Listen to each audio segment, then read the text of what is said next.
How to write the historical context for your DBQ essay. If you don't already know, the DBQ has certain elements that you must complete in order to get a high score on your DBQ. This is why you want to be familiar with the rubric, or at least read it in the beginning when it's given to you. First thing I'm going to do before I read the directions is look at the prompt. Your essay is graded on how well you answered the prompt, so if you don't answer it, you're automatically going to fail. The prompt for our essay is, to what extent did the Second Great Awakening shape reform? Now that you know this, you want to make sure that the historical context correlates with the prompt. Now, we can read the directions. First, your thesis. Present a thesis that makes a historically defensible claim and responds to all parts of the question. The thesis must consist of one or more sentences located in one place, either in the introduction or in the conclusion. 2. Argument development. Develop and support a cohesive argument that recognizes and accounts for historical complexity by explicitly illustrating relationships among historical evidence, such as contradiction, corroboration, and/or qualification. 3. Use of the documents. Utilize the content of at least 6 documents to support the stated thesis or a relevant argument. 4. Sourcing the documents. Explain the significance of the author's point of view, author's purpose, historical context, and/or audience for at least 4 of the documents. 5. Contextualization. Situate the argument by explaining the broader historical events, developments, or processes immediately relevant to the question. 6. Outside evidence. Provide an example or additional piece of specific evidence beyond those found in the documents to support or qualify the argument. Lastly, synthesis.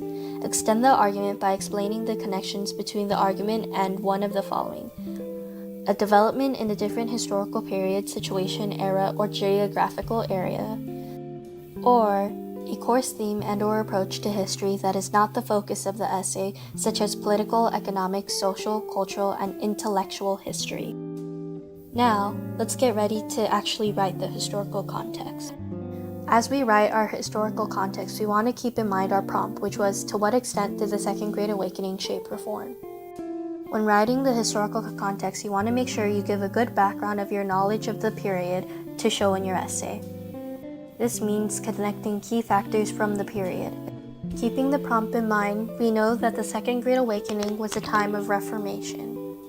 Evidence for this would be the 3 social movements presented in the period, which are the abolitionist movement, the women's suffrage movement, and the temperance movement.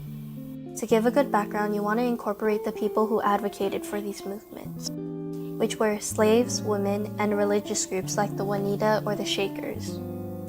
In my essay, I want to focus on the knowledge that I know most, which in my case was the women's suffrage movement at the time.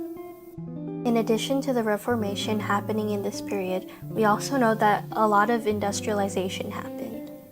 This would be a good addition to your essay because with industrialization came the Lowell system, and the Lowell system was one of the key things in this chapter that shows how women could defy the social norms of the time. An important thing to note is that you can't just name drop things in your essay.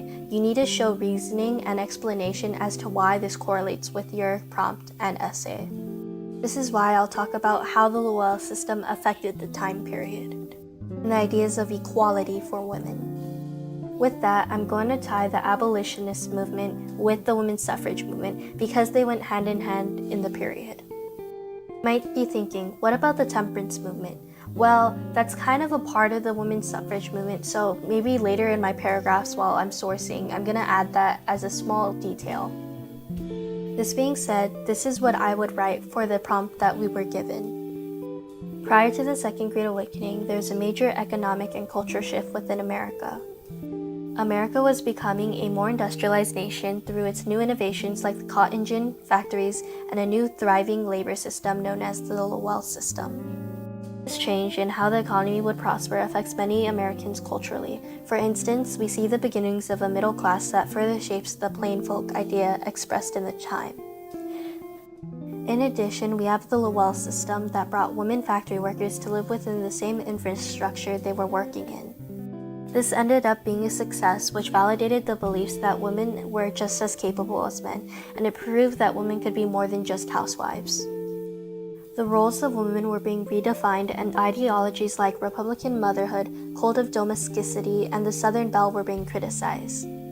The idea of equality grew and influenced the abolitionist movement that fought for slaves' rights.